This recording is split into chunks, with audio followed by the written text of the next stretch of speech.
unang mananalita ng panig ng proposisyon. Sa panahon ng modernisasyon, ang social media ang naging pangunahing pinagkukunan natin ng impormasyon, lalo na dahil ito ay accessible para sa ating lahat. Pero nakakaroon lamang ng problema dahil sa isang bagay. Ito ang fake news. Una-una sa lahat, ano ang ibig sabihin ng fake news?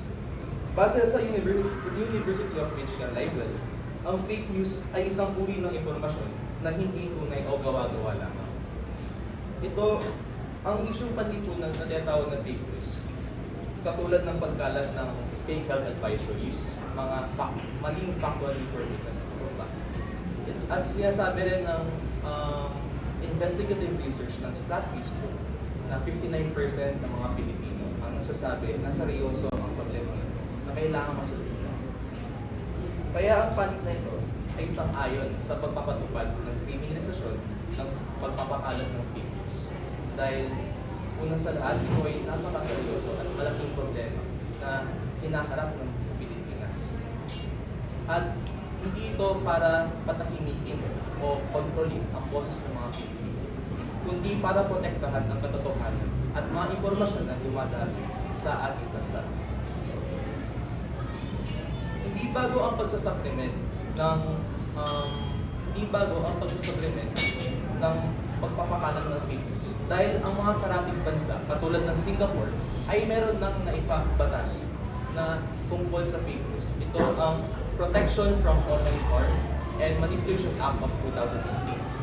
Nais pa rin na ito na amendahan at pagtibayin pa ang mga naihumihiral na mga batas tulad ng Anti-Fake News Act of 2017 at ang Cybercrime Prevention Act of 2012. At gusto ko lamang ipunto na hindi lahat ng kaso ng fake news ay agad maipukulong dahil lahat ng kaso ay dapat dumaan sa due process na tinatawag at sa pagmamasiwa ng hukuman dahil ito ang nararapat upang masigurado na ang hustisya ay mabigay para sa lahat. Yun lamang. Maraming salamat. Point information. Ibinanggit ninyo at mas pinokus nyo ang social media bilang punot dulat ng fake news. Ngunit, hindi ba ang fake news hindi lamang sa cyber, kundi sa totoong buhay? Sample nito yung mga print materials, broadcast, paano nyo nasabi lamang na ito lang ang kaisa-isang video na punot dulat ng fake news? At saka, binanggit nyo yung Anti-Fake News Act of 2017. Aware ba kayo sa Section 4, C4, na kung saan dito ay nakapokus sa cyber libel lamang?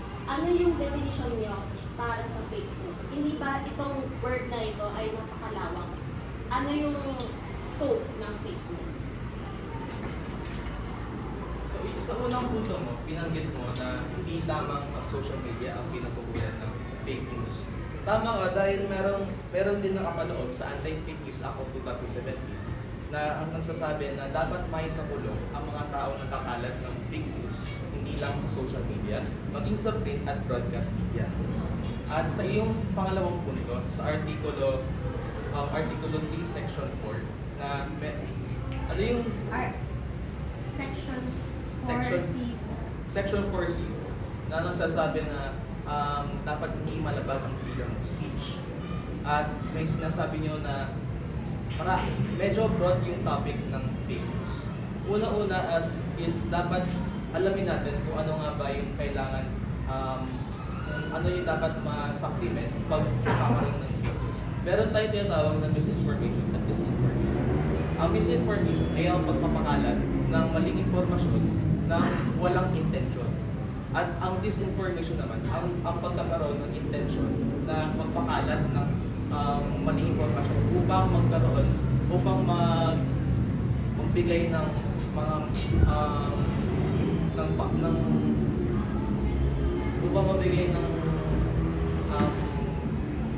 danger sa mga publiko. At yun yung pinupunto ng pagsasupplement ng anti-fake ng mga fake news dahil yung mga tao na dapat naikukulong ang yung mga taong dapat yung mga nagbibigay ng mga fake news na merong intention na mapahamak yung mga publiko. Lalo-lalo na sa iba-ibang mga implikasyon tulad ng edukasyon, tulad ng mga tulad ng sa health na implikasyon din. Dahil maraming mga kumakalat na fake news na dahil mostly sa mga Pilipino ay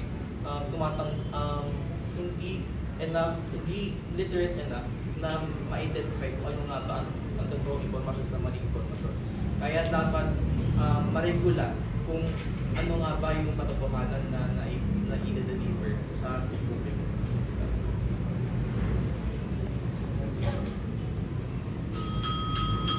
Magandang umaga. Habang iginagalang ko ang kabilang panig sa kanilang proposisyon na dapat ipatupad ang kriminalisasyon ng fake news. Ngunit binanggit ko na kanina sa POI na hindi ba sobrang broad ng fake news sa cyber libel. Kasi ang cyber libel, ang definition ng cyber libel, ang malicious intent na sa pagpapakalat ng fake news. At ang fake news ay napakalawak. Hindi natin alam kung ano yung basehan para sabihin na ang isang news ay fake news. Katulad na lang lamang sa mga pamamahayag natin na itinatawag na investigative journalism. Masasabi niyo na ba na baseless yung pag-investigate nila? Sinasabi niyo ba na hindi karapat-dapat yung mga mamamahayag natin at mga kapwa Pilipino na i-question ang mga kahit anong anomalya sa ating lipunan, sa ating gobyerno? At saka gusto kong linawin ang binanggit ni Joshua ang Artikulo 3, which hindi ko pa naman binanggit kanina sa POI, na under the 1987 Constitution of the Philippines, Article 3, Section 4, na walang kahit anumang batas ang pwedeng i-bend ang freedom of speech, expression ng press at ng taong bayan para i-question ang mga anomalya at kung anumang grievances na nangyayari sa ating bansa. At saka, ayun nga lamang, binanggit ko na sa Cybercrime Act of 2012 na nakapaloob na dito ang cyber libel. Kaya magiging redundant na lamang kung ipapaloob pa natin ang term na fake news para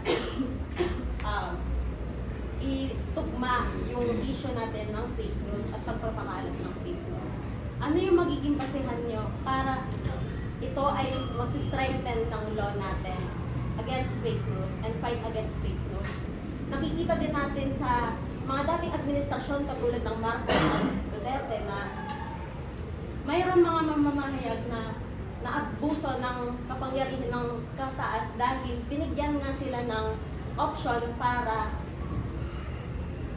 sabi daw nila, fake news, pero iniimbestigahan nila. Ginagamit nila to bilang abusahin yung kapangyarihan nila na i-silence yung boses ng taong bayan. Maraming salamat. Nais ko namang bigyan din yung sinabi mo na yung tungkol sa freedom of speech na dapat hindi mabigyan oppression yung freedom of speech ng mga mamamayan. Pero bigyan natin definition kung ano nga ba yung freedom of speech. Freedom of speech it is the right to articulate opinions and ideas without the retaliation, interference or punishment from the government. Sa pagsasabatas ng pagsasablimen ng fake news, hindi nito naaabusa o hindi nito na-oppress ang kalayaan upang magbigay ng ideya o opinion ng mga mamamayan. Dahil mas nagpo-focus ito sa pag-eliminate ng mga maling impormasyon na kumakalat lalo na sa social media at maging sa print and broadcast media. Gusto kong bigyang linaw yung sinabi mo tungkol sa Article 3, Section 4 of Freedom of Speech. Hindi ba, yung mga, babalikan ko lang sa sinabi ko na ano yung definition niya ng fake news? Hindi ba nakapaloob na nga sa Section 4 ng Anti-Fake News Act of 2017 na cyber libel nga ang tinutugunan ng justice system natin. At mayroon tugmang due process para doon. At hindi namin sinasabi na dapat i-tolerate natin yung kahit anong fake news sa bansa, sa social media. Yan ay valid. Ngunit, yun nga, ano yung basehan nyo para sabihin na fake news? Hindi lahat ng fake news ay baseless. Kaya, dumadaan nga ito sa tamang due process. Ating itutuloy, no, kasi oras na. Tama ba?